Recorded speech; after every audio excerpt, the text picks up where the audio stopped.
Welcome to Ridhima kitchen. இன்னைக்கு வாங்க நம்ம வீட்டு ஸ்டைல்ல ஒரு மிளகு ஊசியும் பார்க்கலாம். இதுக்கு வந்து 2-3 பேர் சொல்லுவாங்க. மிளகு ஊசின்னு சொல்லுவாங்க, மிளகு கூட்டல்னு சொல்லுவாங்க, தேங்காய் ஜீரகம் அரைச்சி வச்ச குழம்புன்னு சொல்லுவாங்க. வாங்க பார்க்கலாம். நான் பருப்பு வந்து வேக வச்சிருக்கேன். அதுல வந்து துவரப்பருப்பு வேக வச்சிருக்கேன். அதுலயே 2 தக்காளி போட்டு மசிச்சு விட்டுருக்கிறேன். வந்து 1/4 கிலோ வெள்ளை பூசணிக்காய் கட் பண்ணி வச்சிருக்கேன் சின்ன சின்ன பீஸா. இதுக்கு அரைப்பிக்கு வந்து மிளகா பொடியும் போட்டுக்கலாம். நான் வந்து வர மிளகா ஒரு 5 மிளகா எடுத்திருக்கேன். 1 ஸ்பூன் ஜீரகம், 1/4 மூடி தேங்காய் எடுத்திருக்கிறேன். வாங்க தாளிப்பு பார்க்கலாம். பாருங்க, 1 ஸ்பூன் எண்ணெய் ஊற்றிருக்கிறேன். கடுகு போட்டு போறேன்.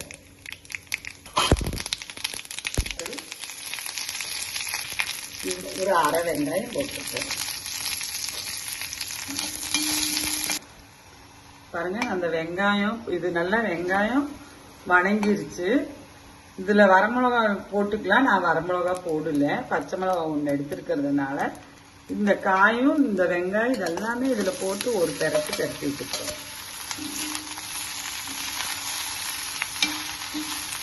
இந்த பருப்பு தக்காளி வேக வச்சிருக்கீங்களா அதுல போட்டு போறேன். இதுல புளி ஊத்த. ஆனா இந்த குழம்புக்கு வந்து இந்த பூசணிக்காய் வந்து நம்ம குக்கர்ல வச்சோம்னா அவ்வளவா டேஸ்ட் வராது. நம்ம பருப்பை கூட குக்கர்ல வேக வச்சுட்டு இந்த குழம்புக்கு வந்து இப்படிதான் பூசணிக்காய் போட்டாதான் டேஸ்ட் வரும். இந்த குழம்புக்கு தக்கன உப்பு போட்டுற போறேன். தண்ணி ஊற்றக்கூடாது. நான் பருப்புல வேக வச்சிருந்த தண்ணியே வந்து எனக்கு போதுமான அளவு தண்ணி. இந்த பூசணிக்காயிலேயே வந்து கொஞ்சம் தண்ணி விடும், அது போதும். பாருங்க, நான் அரைச்சிட்டு வந்துட்டேன். இதுல போட்டு போறேன்.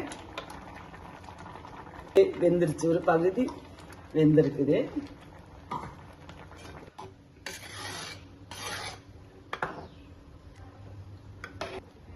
பாருங்க, நான் ஊற்றி எல்லாம் கலக்கி விட்டுட்டேன். நீ 2 கொதி கொதிச்சிருச்சுன்னா நம்மளுக்கு காயும் வெந்துடும், குழம்பு ரெடி ஆயிடும். இந்த குழம்பு வந்து சாப்பாட்டோட தான் நல்லா மேட்ச் ஆகும். இந்த பருப்புக்கு பதிலாக நம்ம கடலைப்பருப்பு போட்டிருந்தோம்னா கூட்டு மாதிரி ஆயிரும். இது ரொம்ப லூஸா இல்லாம ஒரு அளவுக்கு கெட்டியா தான் இந்த குழம்பு வைப்பாங்க. 2 நிமிஷம் கொதிக்கட்டும். மல்லித்தலை போட்டுட்டு அடுப்பை ஆஃப் பண்ணி போறேன். இந்த குழம்பு வந்து நான் உங்களுக்கு குக்கர்ல வைக்கிற ரெசிபியும் போடுறேன். வாங்க நம்ம வீட்டில் சாப்பிடலாம். நன்றி, வணக்கம்.